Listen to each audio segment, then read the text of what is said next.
Hola a todos. En este nuevo vídeo vamos a hablar de la segunda ley ponderal de la química, conocida como la ley de las proporciones definidas o ley de Proust. Junto a la ley de Lavoisier de conservación de la masa, en toda reacción química se cumple esta segunda ley, que se puede enunciar o bien en términos de masa o bien en términos de moles. Vamos a leer detenidamente. En términos de masa, la ley de Proust nos dice que cuando dos o más elementos, como por ejemplo el hidrógeno y el oxígeno, se combinan para formar el compuesto agua, lo hacen siempre en una relación de masas constante. Y esto ocurre cualquiera que sea el proceso para conseguirlo. Por ejemplo, si miramos atentamente esta ecuación de abajo, veremos que 2 veces 2 gramos mol, es decir, 4 gramos de hidrógeno, se van a combinar siempre con 32 gramos de oxígeno para formar 36 gramos de agua. 2 veces 18, 36 gramos de agua. Esta proporción es siempre la misma. 32 gramos de oxígeno por cada 4 gramos de hidrógeno, es decir, una proporción de 8 a 1. ¿Esto qué significa? Pues significa que las reacciones químicas son como una receta de cocina, donde los ingredientes hay que ponerlos en las cantidades justas para que se pueda formar la comida, el producto que nosotros deseamos. Si esta ley, por ejemplo, nos dice que por cada 8 gramos de oxígeno se gasta 1 de hidrógeno, 8 partido por 1 es lo mismo que 32 partido por 4, pensemos qué sucederá si nosotros ponemos 5 gramos de hidrógeno y 32 gramos de oxígeno. El resultado, lo que nos viene a decir la ley de Proust, es que no se van a formar 37 gramos de agua, sino que, puesto que la proporción es 4 de hidrógeno, 32 de oxígeno, al final acabarán formándose los mismos 36 gramos de agua y nos sobrará 1 gramo de hidrógeno. Esto lo vamos a ver con detalle ahora en la pestaña siguiente, ¿vale? Pero pensad en lo siguiente. Para que una reacción química tenga lugar, es conveniente poner los reactivos en las proporciones justas. Y esto es lo que significa la palabra estequiometría, proporciones justas. Este tipo de problemas que nosotros vamos a resolver ahora serán problemas donde en el enunciado nos darán dos cantidades en masa normalmente de un reactivo y otro reactivo y nos pedirán cuánto producto somos capaces de formar. Se dará la circunstancia de que uno de los dos será sobrante y el otro se acabará consumiendo completamente. Ese que se consume completamente se llamará reactivo limitante y será el gran protagonista en nuestro tipo de problemas. No te confíes y trabaja bien esto porque es más complicado de lo que parece. Venga, vamos a poner un ejemplo y vamos a trabajarlo con tranquilidad.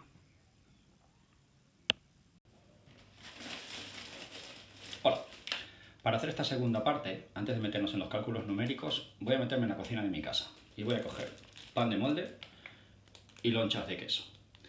Y os voy a explicar cómo funciona esto del reactivo limitante haciéndome un sándwich con 2 rebanadas de pan y una loncha de queso, como suele ser, un poco pobre e insípido, pero bueno, un sándwich a fin de cuentas.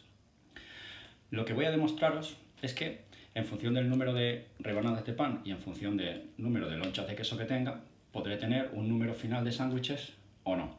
E incluso podré tener alguna rebanada sobrante o alguna loncha de queso sobrante en función de cuántas tenga al inicio. Pero lo que sí que tengo que tener claro es que la proporción inicial es de 2 rebanadas de pan y una loncha de queso para hacer un único sándwich. ¿De acuerdo? Esto podrían ser los dos reactivos, el pan y el queso, y el producto sería el sándwich final. Y la proporción en la que se combinan es 2 rebanadas de pan y una loncha de queso. Producto final, un único sándwich. Tenéis que tener en cuenta una cosa. Yo he pesado el pan y he pesado el queso. Cada loncha de pan tiene una masa, cada rebanada de pan tiene una masa de 20 gramos. Y cada loncha de queso una masa de 5 gramos. Eso significa que con 40 gramos de pan y 5 gramos de queso podemos hacer un sándwich final que pesa 45 gramos. Cuando vosotros veis aquí este 2 y este 1, no quiere decir, ni muchísimo menos, que se combinan 2 gramos de pan con 1 gramo de queso, puesto que eso implicaría que el sándwich tiene 3 gramos de masa. Lo que quiere decir es que se combinan 2 rebanadas de pan, 2 unidades con una unidad, una loncha de queso, para dar una unidad final que es un sándwich final. Luego, los coeficientes que tenéis aquí no nos indican gramos, sino número de moles. Por eso es muy importante saber cómo estamos trabajando. Nosotros tendremos normalmente los problemas de estequiometría con los datos de los reactivos iniciales dados en gramos. Pero lo primerísimo que habrá que hacer es pasarlos a moles. Vamos a ver si somos capaces de entender cómo funciona esto de las proporciones definidas. Supongamos entonces que yo pongo en el banco de la cocina de mi casa 2 rebanadas de pan y una de queso. Como podéis ver, el resultado final es que tendré un único sándwich que puedo hacer. Y lo más importante, no me habrá sobrado nada de pan y no me habrá sobrado nada de queso. Vamos a ver ahora qué pasaría si multiplicase por 2 el número de rebanadas de pan. De momento, si no tengo más queso, implicaría que solo puedo hacer un sándwich. Aunque tenga 4 rebanadas de pan, si solo dispongo de una loncha de queso, solo puedo hacer un sándwich y me habrán sobrado 2 rebanadas de pan. En estas circunstancias, aunque nosotros hayamos puesto todo el pan que hayamos querido y todo el queso que hayamos querido, esta cantidad será la limitante y me dirá cuántos sándwiches puedo hacer, que en este caso es solamente uno. Si inicialmente parto de una menor cantidad de queso y una mayor cantidad de pan, como podéis ver, pues puedo hacer una cantidad de sándwiches que viene dado por el menor número de lonchas de queso. Pero ahora fijaos qué pasaría si yo, por ejemplo, siguiera añadiendo lonchas de queso. Con una loncha más de queso ya podría hacer exactamente 2 sándwiches y no me sobraría nada de pan y nada de queso. Pero si sigo aumentando el número de lonchas de queso, ahí lo tengo, ¿qué es lo que ocurriría? A pesar de que parto de una menor cantidad de lonchas de queso que de rebanadas de pan, el número de sándwiches que puedo hacer viene en este caso delimitado por la cantidad de pan que tengo. Daos cuenta porque una cosa que hacéis mal normalmente es pensar que el reactivo que está en menor cantidad siempre se acaba antes. Y en este caso no es así. ¿Por qué no es así? Pues porque a pesar de que hay menor cantidad de queso que de pan, la proporción en la que se gasta es 1 a 2. El ritmo al que se gasta el pan es siempre el doble de ritmo al que se gasta el queso. Por eso con estas 2 rebanadas de pan y esta de queso haré un primer sándwich y con las otras 2 rebanadas de pan y la otra loncha de queso haré un segundo sándwich y me quedará un reactivo en exceso, un ingrediente en exceso que se llama, bueno, en este caso que vendrá dado por el queso. Ahí tendréis una loncha sobrante. Fijaos, os lo vuelvo a repetir. Cuando yo tenga que calcular quién es el reactivo limitante entre 2 reactivos dados, en este caso 4 rebanadas de pan y 3 lonchas de queso, lo que haré será, primero, si me han dado el resultado en gramos, tendré que pasarlo a moles, a número de unidades. Y segundo, no deducir que siempre el que menor cantidad tiene es el que se agota antes. ¿Vale? Lo que tengo que hacer es estudiar estos coeficientes del ajuste de la reacción. Y entonces lo que veré es que si la proporción es 2 unidades de este reactivo frente a una unidad de este reactivo, con una regla de 3 sencilla podré determinar cuál de los dos me sobra. En este caso, deduciría que a pesar de que hay menos cantidad de queso, el que se agota antes es el pan. 4 es el reactivo limitante, 4 unidades de pan sería el reactivo limitante porque una vez que se agota el pan ya no puedo seguir haciendo sándwiches. Me limita, por lo tanto, la reacción, me limita el número de sándwiches que puedo hacer. ¿De acuerdo? Bueno, pues hemos entendido este concepto, el concepto de reactivo limitante. Vamos ahora a pasar a hacer un ejercicio numérico. Bien, pues vamos a resolver nuestro primer ejercicio utilizando la ley de Proust.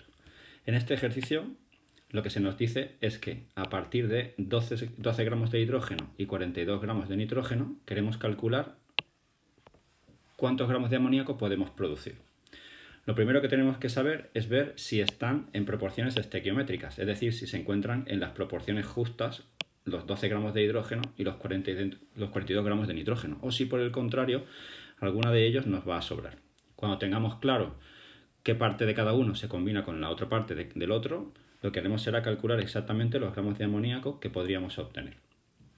Lo primero que haremos será escribir debajo de la ecuación los datos de las masas de que disponemos de cada uno de los reactivos. Y cuando ya los tenemos escritos, lo que hacemos es escribir la regla de 3 que nos relaciona de manera teórica los gramos de hidrógeno y los gramos de nitrógeno.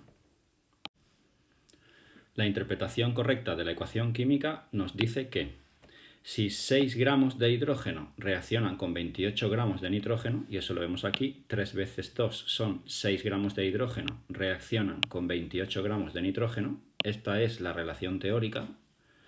Entonces, con nuestros datos, por ejemplo, 12 gramos de hidrógeno, ¿con cuántos gramos se combinarían de nitrógeno? Lo hemos escrito como forma de regla de 3 o lo podemos escribir con coeficientes de transformación. Pues bien, bien escrita esta regla de 3 con coeficientes de transformación, nos diría que si quisiéramos gastar los 12 gramos de hidrógeno, que son el dato que disponemos, necesitaríamos entonces 56 gramos de nitrógeno. La pregunta es, ¿disponemos de esos 56 gramos de nitrógeno? Y la respuesta es que no, puesto que solamente disponemos de 42. Y eso significa que el nitrógeno es el reactivo limitante. Es la sustancia que se gastará antes de que se haya consumido la otra. Concluimos entonces que el nitrógeno es el reactivo limitante, el que se consumirá antes de que se haya consumido todo el hidrógeno. Vamos a hacer el razonamiento al revés. Vamos a ver qué hubiera pasado si hubiésemos querido gastar los 42 gramos de nitrógeno en vez de los 12 gramos de hidrógeno. A ver qué hubiese pasado. Otra vez, razonando de la misma manera, diríamos que si la proporción teórica me dice que 6 gramos de hidrógeno reaccionan con 28 gramos de nitrógeno, entonces si quisiéramos gastar los 42 gramos de nitrógeno, ¿qué cantidad de hidrógeno nos haría falta? Y volvemos a escribir entonces correctamente con el coeficiente de transformación dicho cálculo. De esta manera diríamos que para consumir los 42 gramos de nitrógeno necesitaríamos 9 gramos de hidrógeno. La pregunta que nos hacemos ahora es, ¿los tengo? Y la respuesta efectivamente es que sí. Sí que tengo esos gramos de hidrógeno que necesito y es más, los tengo en exceso porque dispongo inicialmente de 12. Luego tengo esos 9 gramos que necesito para consumir totalmente los 42 gramos de nitrógeno y además me sobran 3 de esos gramos de hidrógeno. ¿Qué es lo que concluimos? Pues concluimos de nuevo que el nitrógeno es el reactivo limitante. El reactivo que se consume totalmente y es el hidrógeno el reactivo que tengo en exceso. De los 12 gramos de hidrógeno gastaré 9 y me sobrarán 3.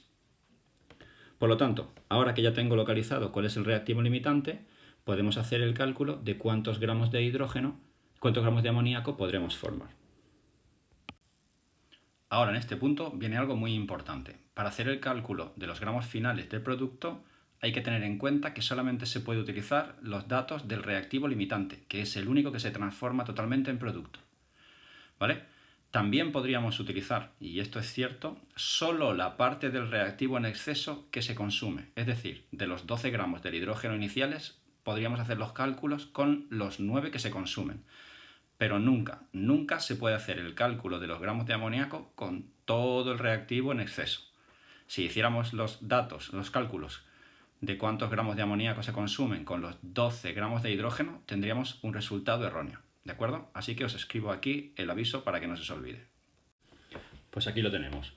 Los cálculos de la masa de producto se hacen siempre con el dato del reactivo limitante. Para eso nos sirve calcular cuál es el reactivo limitante. ¿De acuerdo? Si utilizamos esta regla, nunca nos saldrá mal un ejercicio. Vale, pues ya está, el último paso. Una vez que tenemos calculado que el reactivo limitante es el nitrógeno, vamos a ver cuántos gramos de amoníaco podríamos obtener. Bien, pues bien escrito el coeficiente de transformación, diremos que con 42 gramos de nitrógeno podremos conseguir finalmente 51 gramos de amoníaco. Mirad cómo lo hemos escrito. La relación en masas entre el nitrógeno y el amoníaco está aquí. Cada vez que desaparecen 28 gramos de nitrógeno, ahí lo tenemos, aparecen 17 por 2, 34 gramos de amoníaco. Por eso, si escribimos el coeficiente de transformación de esa manera, se nos debe de simplificar el nitrógeno con el nitrógeno y al final lo que nos queda son los gramos de amoníaco. En conclusión, con 12 gramos de hidrógeno y 42 gramos de nitrógeno, que tenemos un total de 54 gramos de reactivo, se podrán conseguir solo 51 gramos de amoníaco y además nos quedarán 3 gramos de hidrógeno sobrante. Mirad que 3 más 51 son también 54 gramos de producto, con lo que se sigue cumpliendo la ley de Lavoisier. Bien, hemos resuelto el problema perfectamente, pero este año en el curso de química de tercero no lo vamos a hacer así. No lo vamos a hacer razonando con masas. Para utilizar la regla de los 4 pasos tendremos que transformar todo en moles, puesto, como visteis al principio de este vídeo, las combinaciones entre las sustancias no tienen lugar gramo a gramo. Si queremos trabajar con números sencillos y hacer uso de esos coeficientes de ajuste de la ecuación, lo que tendremos que hacer es trabajar con moles. Así que el primer paso será transformar los gramos de sustancia a moles de sustancia. Hecho esto, nos queda lo siguiente. Los 12 gramos que nos daban inicialmente de hidrógeno resultan ser 6 moles de hidrógeno, mientras que los 42 gramos de nitrógeno son 1,5 moles de nitrógeno. Y ahora lo siguiente que vamos a hacer es ver en qué relación se expresan los moles en la ecuación teórica. Y veremos que 3 moles de hidrógeno se consumen cada vez que se consume un mol de nitrógeno. Y a partir de aquí razonaremos con una regla de 3, igual que hicimos antes con las masas.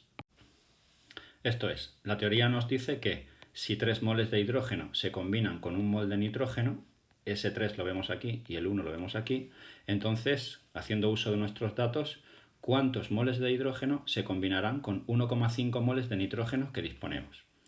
Ponemos la regla de 3 en forma de coeficientes. 3 moles de hidrógeno es a 1 mol de nitrógeno, como 1,5 de nitrógeno es a I moles de hidrógeno. Y esto nos da un resultado de I igual a 4,5 moles de hidrógeno.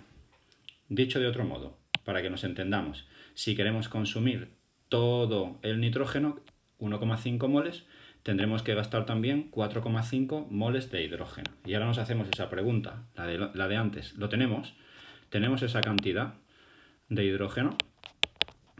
Y la respuesta ya la sabemos. Sí la tenemos, porque disponemos exactamente de 6 moles de hidrógeno iniciales.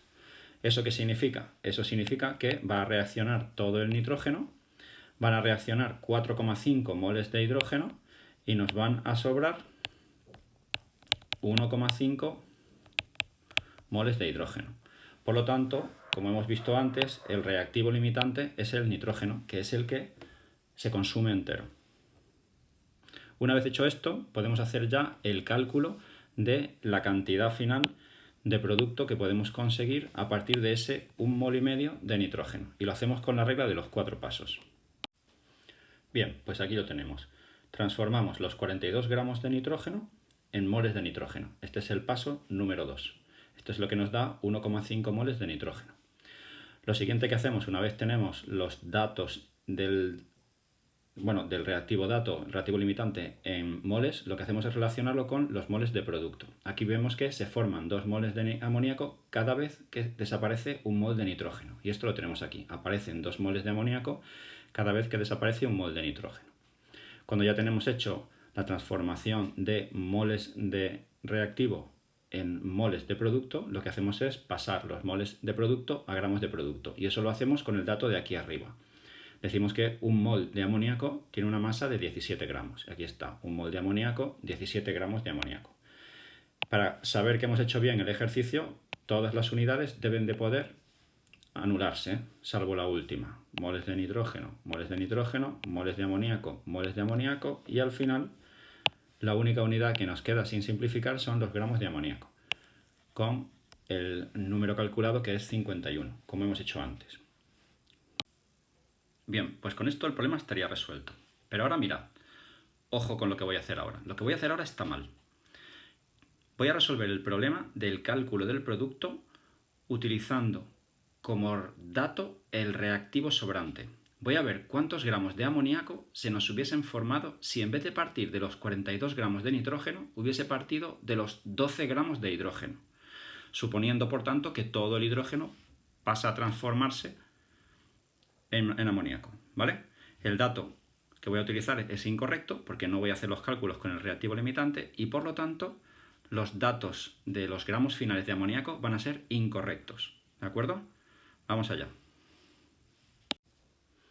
Bien, pues aquí lo tenéis. Si hubiésemos partido del dato inicial de los 12 gramos de hidrógeno, hubiésemos pasado los gramos de hidrógeno a moles de hidrógeno, hubiésemos relacionado los moles de hidrógeno que desaparecen con los moles de hidrógeno que aparecen, un 3 y un 2, que son estos coeficientes de aquí, desaparecen 3 moles de hidrógeno y aparecen 2 moles de amoníaco, y una vez que tenemos la conversión a moles de amoníaco, hubiéramos pasado de moles de amoníaco a gramos de amoníaco como hemos hecho antes. El resultado final es que si hubiésemos partido de los 12 gramos de hidrógeno y los 12 gramos se hubiesen transformado en amoníaco, hubiésemos conseguido 68 gramos finales de amoníaco, que como veis es superior a los 51 gramos reales que conseguimos. ¿De acuerdo? Por lo tanto, este dato es incorrecto. La culpa es que no hicimos los cálculos con el reactivo limitante, que era el nitrógeno, sino que lo hemos hecho con el hidrógeno. La causa de que nos salga mal es que todo el hidrógeno no se transforma en amoníaco. Igual que al principio de este vídeo veíamos que a veces todo el queso no pasaba a ser sándwich o todo el pan no pasaba a ser sándwich. ¿De acuerdo? Bien, pues esto es un ejercicio típico de la ley de Proust de reactivo limitante. Espero que lo hayáis entendido.